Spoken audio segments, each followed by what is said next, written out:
Yun, ikalawang hagis na natin. Nandito tayo sa may Pulilan Bypass. Ayan, dito tayo sa Gedli, sa may Damuhan. Ayan o mga kalapatid. So toast lang tayo, tamang toast lang dito sa may Damuhan. So sakto tayo sa araw. Ayan o, harap tayo sa araw.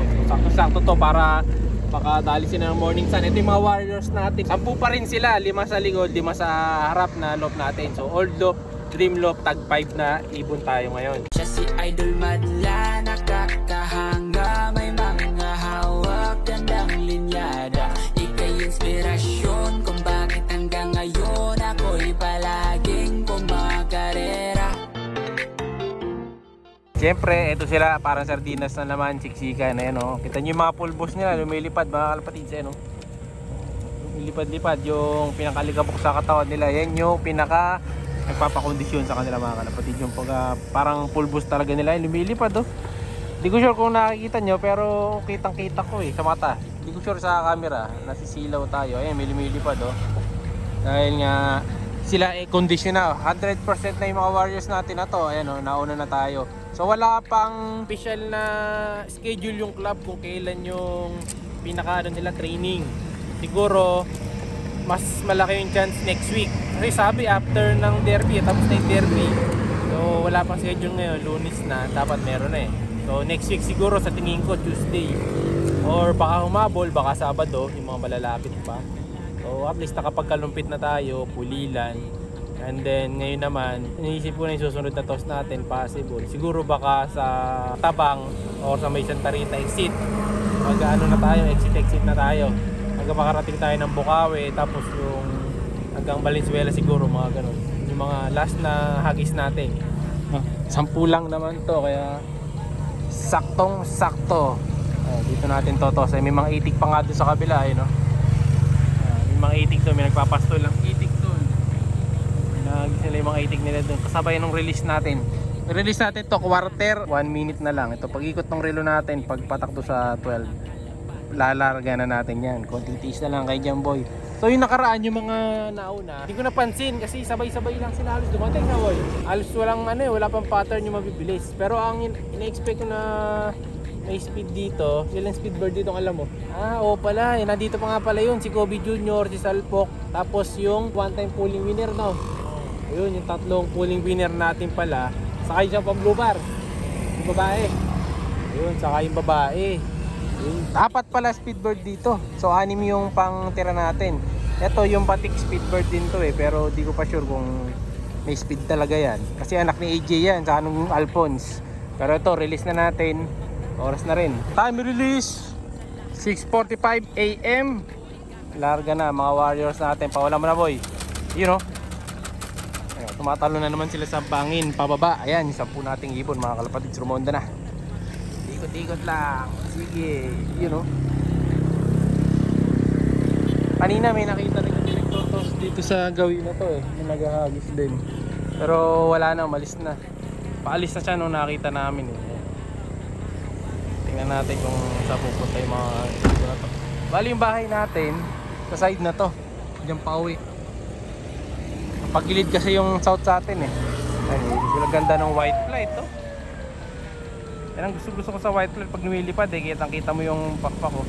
Isa lang naman yung white flight dyan. May dalawa bali yun, may dagit na dalawa pero di sumama. Pag lusot sa New Hope na ito pwede na tayo umuwi.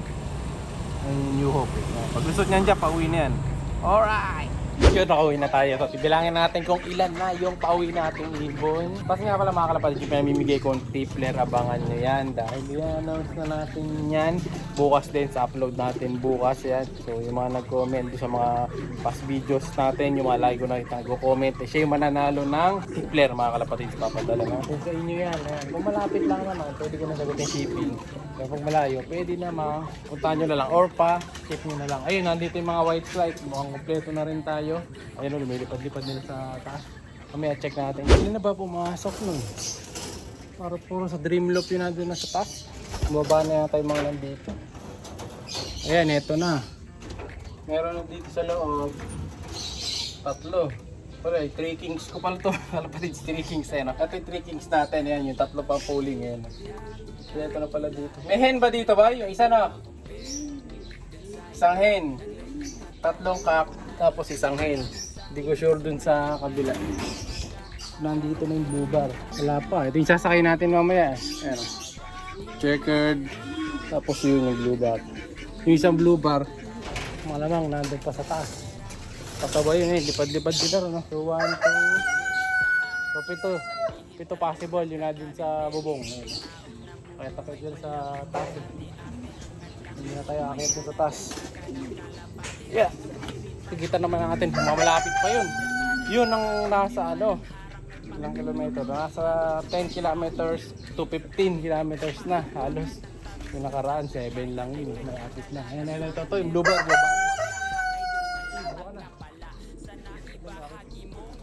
Ito. Oh, ba? Dito. Ah, yung isang blue bar. Yung kapatid mo yung blue bar.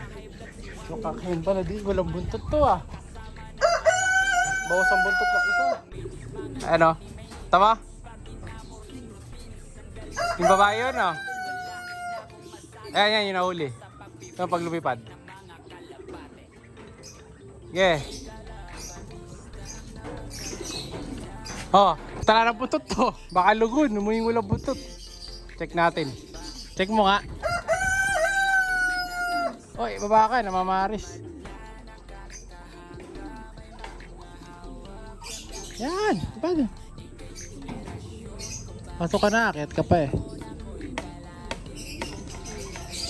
Uy, pasok. Yan na. Yan, dyan lang kayo pumasok pareho. Ayun, dami oh. North. Pasok na yan, dyan na lang kayo. PHA pala, malayo na rin no. Panood ko sa mga video ng mga tropa natin. Ano na yung PHA, malayo na eh. North din sila. Yun, tayo pa south na. Tignan mo nga boy, yung buntot. Check natin yung buntot ng isa. Sa nakita ko kanina, parang kulang pa eh. Buka mo nga boy. Buka mo nga, hindi mo makita. Ako, di pwede. Paano nangyari? Lugon. Ito, patubo. Tignan mo nga ilalim. Isa buntot. Lugon eh. Ano? Mababawas? Tingin mo. Tingin ko mababawas to mga kalapatids. Walang buntot eh. Uuwi ito kaso mahihirapan. Pero sa toss, sama natin sa toss. Tingnan natin kung mahihirapan bago isa lang sa truck. Kasi baka mamaya pag sa truck to, lalong mahirapan kasi mahirapan lumipad, wala siyang pangsagwan eh. Pero ang tapang oh. Tumamabol pa eh. Pero pareho naman sila babae dyan. Ang liit-liit mo, tapang mo. Speedbird to eh. Oh. So pahinga muna siguro to. Depende. Pero sa toss, sama natin sa toss. Sa club toss, di ko sure. Siya'y kalapatistang napakagaling na kinakilala.